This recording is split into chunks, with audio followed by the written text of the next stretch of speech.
menolakkan laporan terhadap Andi Azwan dan Joshua Sinambela yang diduga melakukan penyebaran berita bohong. Kedepannya pada hari ini kami juga sudah menyiapkan surat. Kami akan langsung bergeser ke Propam. Aduh, setiap tersangka itu selalu mencari dalil, ya, dan selalu bermain juga kadang-kadang playing victim.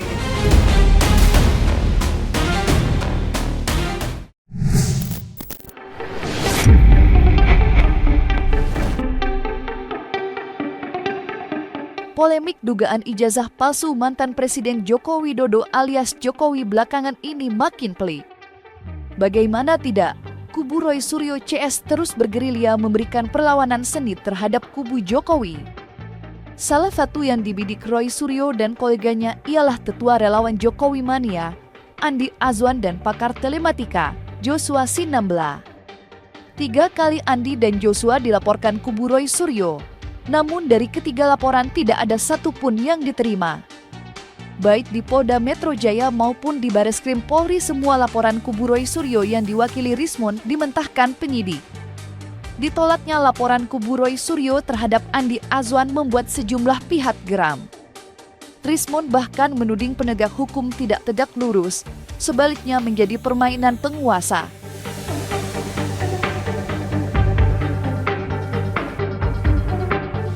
Penolakan laporan terhadap Andi Azwan dan Joshua Sinambela yang diduga melakukan penyebaran berita bohong, pembohongan publik maupun merekayasa citra, image dari ijazah Jokowi Dodo, ya, sehingga seolah-olah merupakan scan ijazah asli Jokowi Dodo ini telah ditolak 3 kali. Inilah ketimpangan kita, ya, ketimpangan kita dalam negara hukum 3 kali ya, Bang ya. 2 kali kemarin di Polda Metro Jaya, yang satu oleh Bang Beni Parapat, yang kedua Bang Rustam Effendi, terus yang ketiga hari ini, ya, Bang Beni Parapat di Mabes Polri. Kalau ini nggak diproses, sementara kami melakukannya dan kami pertanggungjawabkan dalam sebuah buku, kami dituduh memanipulasi dengan pasal 3235. Berarti ada ketimpangan hukum di sini. Kalau Anda punya scan ijazah asli Jokowi, maka tinggal periksa. Saya minta penyidik memanggil dia, tinggal periksa metadata filenya saja 1 menit sudah selesai. Dia menipu atau jujur. Dan itu unsur-unsurnya telah terpenuhi semua yang dilakukan oleh Andi Azwan. Namun dapat kita ketahui bersama di tanggal 28 November di Polda Metro Jaya, laporan kami ditolak. Berangkat dari sini kami masih melakukan upaya hukum. Selanjutnya di hari ini untuk membuat laporan di Mabes Polri, Bareskrim. Namun dari jam berapa tadi ya Pak? Dari jam 10 ya? Ya, dari jam setengah 11 sampai dengan saat ini ternyata hasilnya pun tidak lebih sama. Yang mana bisa kami sampaikan, penyidik Bareskrim Mabes Polri menyampaikan bahwa terkait pasal 32 ayat 1 dan pasal 35 Undang-Undang Nomor 11 2008 ITE itu harus Pak Jokowi yang melaporkan. Kami sampaikan tidak Pak, ini bukan delik aduan, ini delik umum. Siapapun yang menyaksikan, KUHP pasal 108 ayat 1 menyampaikan siapapun masyarakat menyaksikan adanya tindak pidana, dia memiliki hak untuk melaporkan. 3 kali membuat laporan, 3 kali ditolaknya. Dan itulah yang dialami kubu Roy Suryo saat melaporkan Andi Azwan, pendukung utama Jokowi. Meski ditolak untuk ketiga kalinya, kubu Roy Suryo tidak patah arang.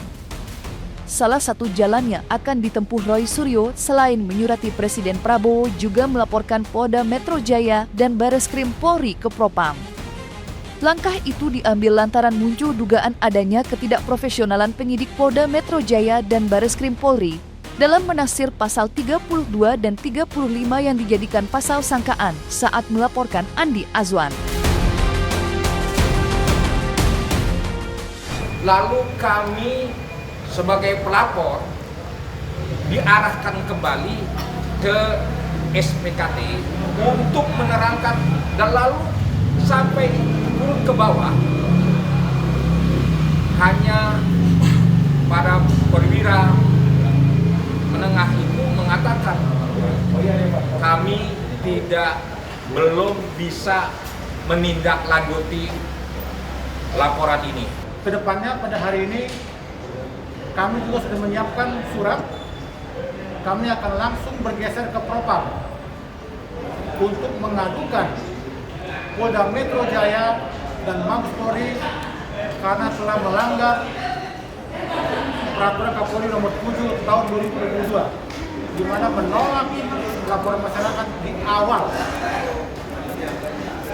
Saya ulangi, kami akan langsung bergeser ke Propam Polri hari ini untuk mengadukan Polda Metro Jaya dan Mabes Polri karena telah tidak mengindahkan Peraturan Kapolri Nomor 7 Tahun 2022, di mana disebutkan bahwa penyidik tidak boleh menolak laporan di awal. Aduh, setiap tersangka itu selalu mencari dalil, ya, dan selalu bermain juga kadang-kadang playing victim. Sebenarnya bukan masalah untung atau tidak untung, sepanjang ada dugaan tindak pidana, ya itu harus ditindaklanjuti. Agar apa? Agar rakyat percaya bahwa aparat penegak hukum itu melindungi, mengayomi, dan melayani seluruh rakyat. Jangan hanya melindungi kubu Jokowi, melayani kubu Jokowi, mengayomi kubu Jokowi, tapi pada saat sama menelantarkan rakyat yang kontra kubu Jokowi. Hari ini makanya kita juga tadi buat laporan itu hanya untuk memastikan apakah pelayanan dari sentra pelayanan kepolisian terpadu di Polda Metro Jaya itu benar-benar melayani rakyat. Tidak peduli apakah rakyat itu pro Jokowi atau kontra Jokowi. Sebab kalau pelayanan itu hanya untuk kubu Jokowi diterbitkan LP sementara yang lainnya tidak, maka sulit untuk menghindari stigma bahwa aparat hari ini jadi pelayannya kubu Jokowi.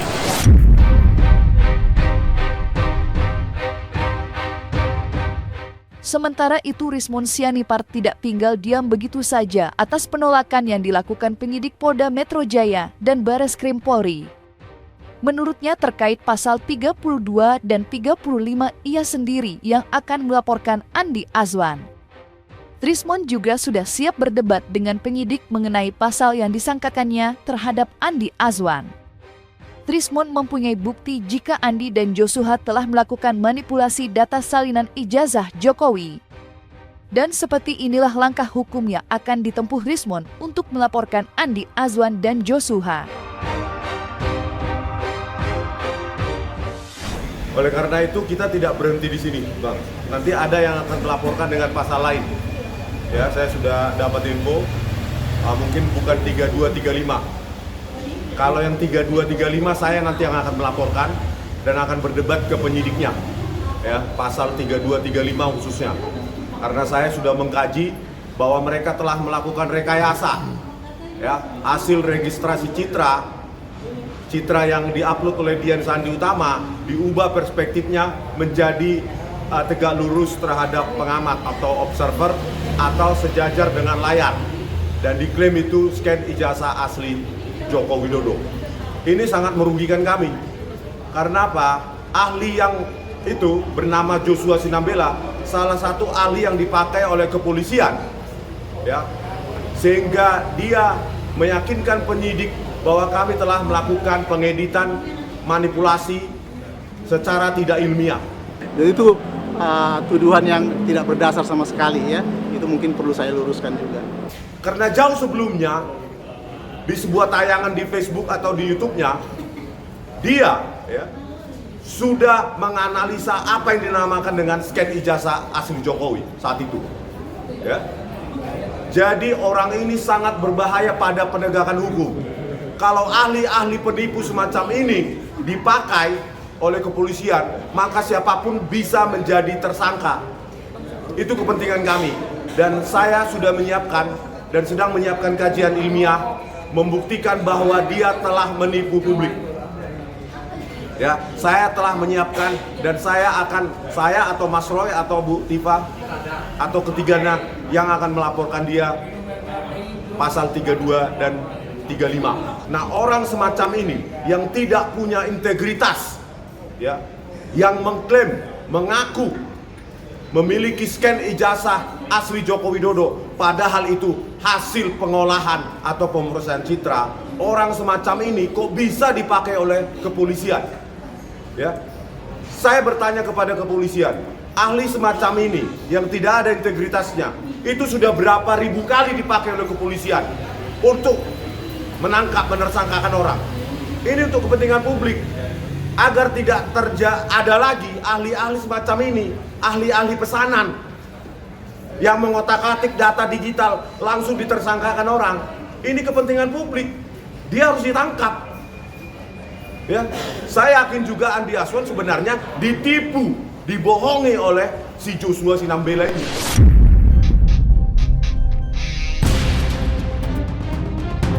Menanggapi laporan kubu Roy Suryo CS, Andi Azwan menanggapinya dengan santai.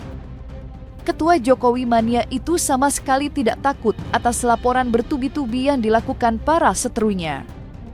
Menurutnya, sebagai warga negara, siapapun berhak melaporkan dan dilaporkan. Sebelumnya, Andi Azwan juga sudah melaporkan Rismond dan koleganya atas tuduhan pencemaran nama baik di Polres Metro Jakarta Selatan.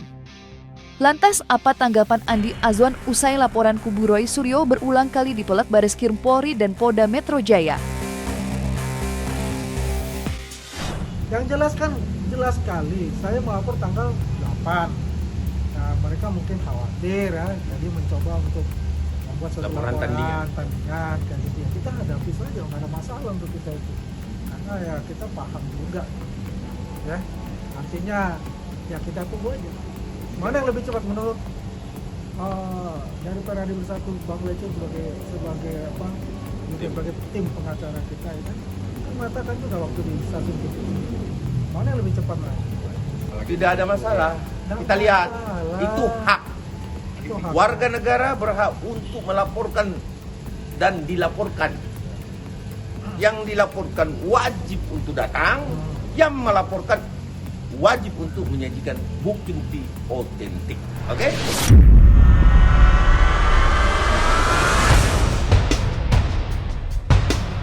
Nah, selesai sudah Cumi Lovers. Saksikan terus Cumi.com in-depth, kabar lengkap, mendalam, dan akurat dari narasumber terpercaya. Dan jangan lupa untuk like, subscribe, dan juga share channel YouTube Cumi-Cumi.